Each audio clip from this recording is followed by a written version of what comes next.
Hi, I'm Alister Benn and welcome to Expressive Photography. This is our last video of 2020 and Kristin and myself would just like to thank everyone who's been watching, subscribing, thumbs upping, commenting and supporting the channel with your monthly contributions during the join button down below.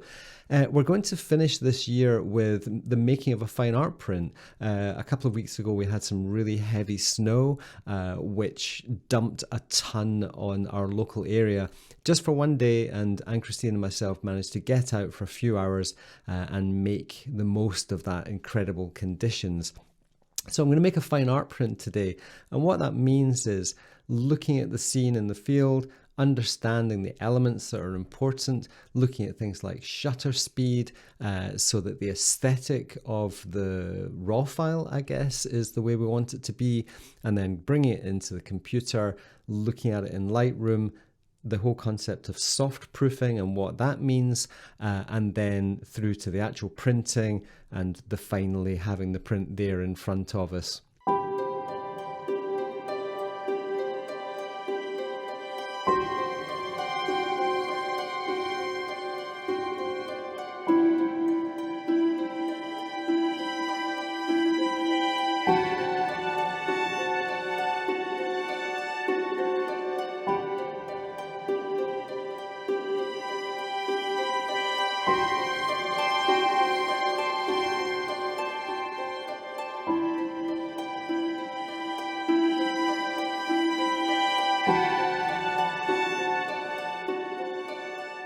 Snow here on the west coast of Scotland isn't that common these days. Where we live, we have the influence of the Gulf Stream.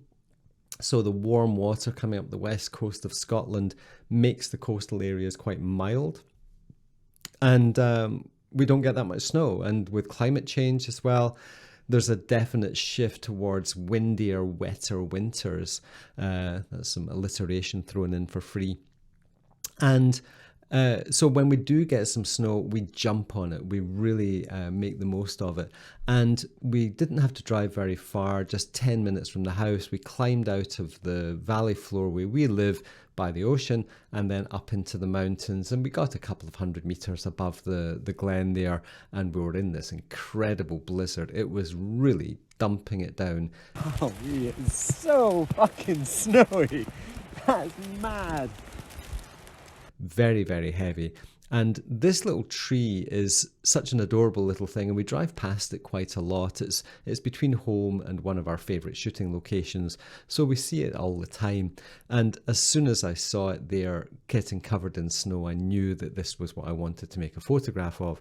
Now, I had to get a bit of elevation above the road so I could shoot at the angle I wanted.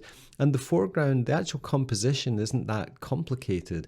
Very circular tree, very heavily textured and angular snow-covered grasses in the foreground, and then some big tall fir trees behind.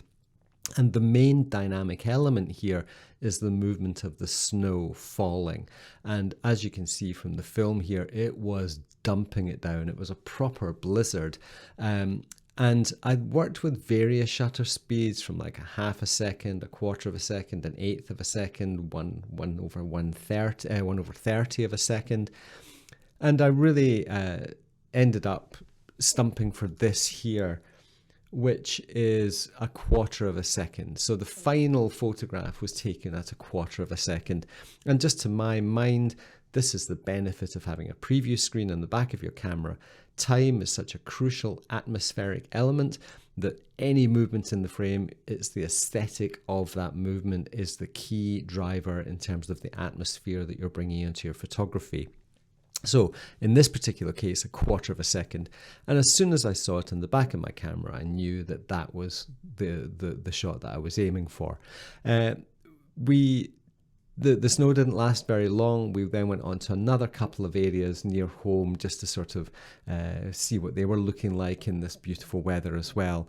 But this was the shot from the day that I really cared for. And funnily enough, when I put it on social media, I wasn't expecting it to be anywhere near as popular as it was, because it's there's no sky in it for a start, there's no horizon, there's no pointy mountains, there's no Milky Ways or auroras or amazing light. It's a really introverted introspective, quiet and emotional photograph. So I was so heartened that it was actually my most popular social media post of this year. So yeah, it just surprised me nicely. It was a very pleasant surprise. Now I'm going to dive into Adobe Lightroom here, and what we're looking at is the processed image. This has just been processed in Lightroom, very, very few adjustments. It's, you know, a little bit of contrast. And the key component here is I pulled the vibrance right down quite significantly. I'm taking color out of the scene. It's with fine art prints, having heavy color casts on the photographs or strong, especially cool colors, the management of the blues can be really, really problematic. And what I've done here is I've dialed it right back. So this is the actual photograph that is going to be printed. And the thing I want to talk about most here isn't the processing of the image particularly, but the soft proofing. So understanding what soft proofing means. Soft proofing is the process of simulating what the photograph is going to look like on the paper that you choose to print it on. That's primarily what it does. It's a way of getting a feel for what we're doing. Now, one caveat comes with this bit of footage is that I'm recording this on my iMac Pro, which is my main kind of working computer.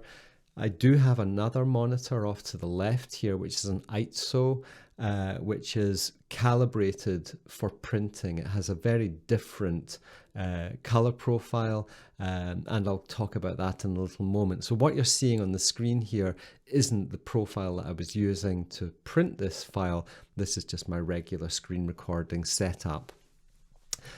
The concept of soft proofing allows us to simulate the paper that we're going to be printing on. And there's a little button here that says simulate paper and ink.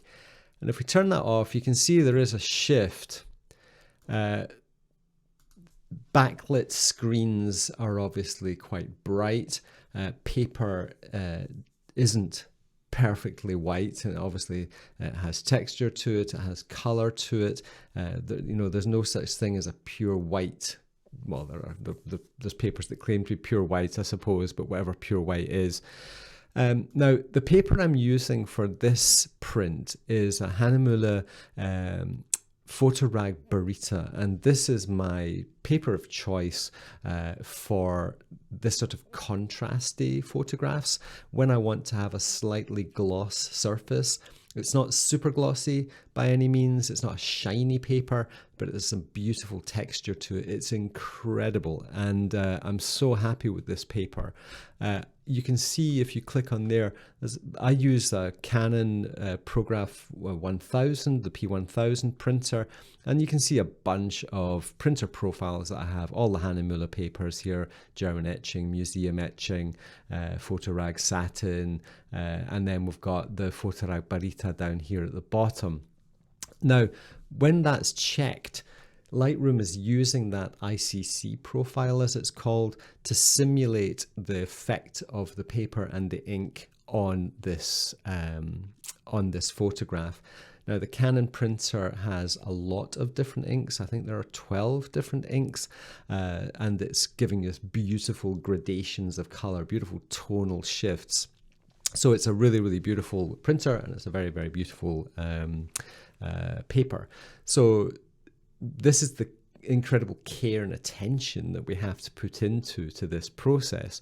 There are so many variables that we need to look at. The different types of paper all have a different hue to them. They've got a slight color cast to them. Some of them are creamier, warmer, some of them are cooler, some of them are a bit more neutral. The amount of texture has an impact, whether they're satin or matte or slightly glossy papers. All of these impact the amount of contrast, the amount of color, and basically the contrast and the whites and the blacks on the paper. Hahnemühle do some great tester packs, which gives you 2 sheets of maybe 8 or 9 different papers in a pack, and that allows you to test them. And that's exactly what you have to do. I was joking with Tim Parkin the other day, the great guy who runs On Landscape magazine with his partner Charlotte, that anyone who says that printing at home is saving you money in the long term doesn't factor in the huge amount of test printing that you have to do. And even with this print, I think I must have printed it out something like 6 or 7 times in total. On A4, smaller, but before committing to a big A3 print. And this is the soft proofing and the artist proofs that we have to do to nail it. So now I know this is the print that I want it to be. So this is what soft proofing does, but even then, the lights in the studio, when you look at the print, it's slightly different from when we're in natural daylight in the living room or when it's on the wall. All of these things have huge amounts of impact on how we see the photograph. And it's really just the artist's job, I suppose, to dial through all of these variables and to understand what paper and then how it's going to behave in different lighting conditions. The number of bright lights in this studio aren't typical viewing conditions, really. I usually work in a much darker room, but for filming we have to have the lights quite high. Now, once you've got to the point, what soft proofing allows you to do, if you hit that button there, this is the original file and this is the proof. Now you can see that the proof looks a little darker than the original, and that's just because of the impact of the paper. I have made my adjustments in the soft proof to know that it is right for me, so I'm happy. The idea technically is to get the one on the right looking quite like the one on the left, but obviously on this monitor it's not doing that. It looks closer on my other monitor. Once we have got our soft proof, we can hit the print module, and there's a few things we need to do. The first one is page setup, and what that allows us to do is to say that the paper is A3, which is for this print.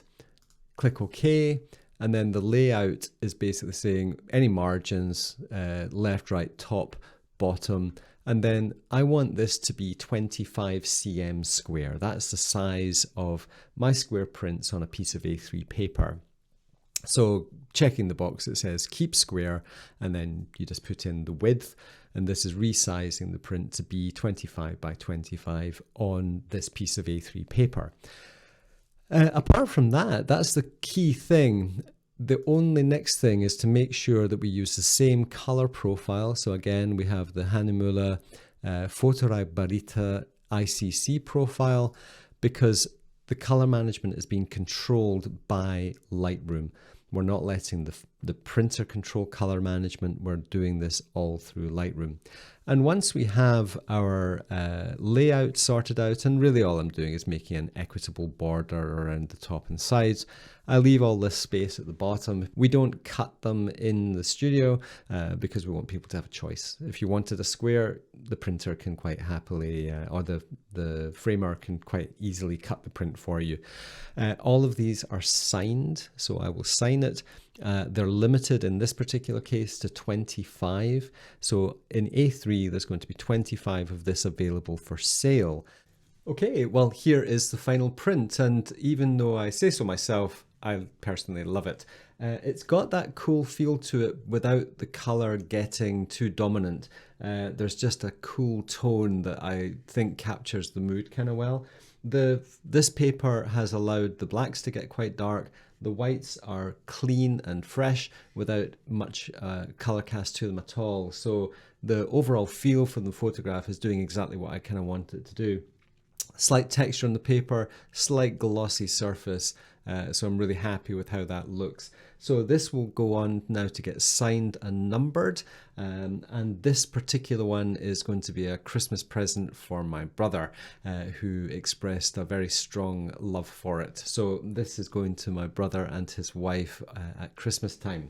For the channel, we're going to do a special promo since it's the holiday season. And if anyone who wants to buy a copy of this print, you can click on the link below that will take you to our website and you can order one there.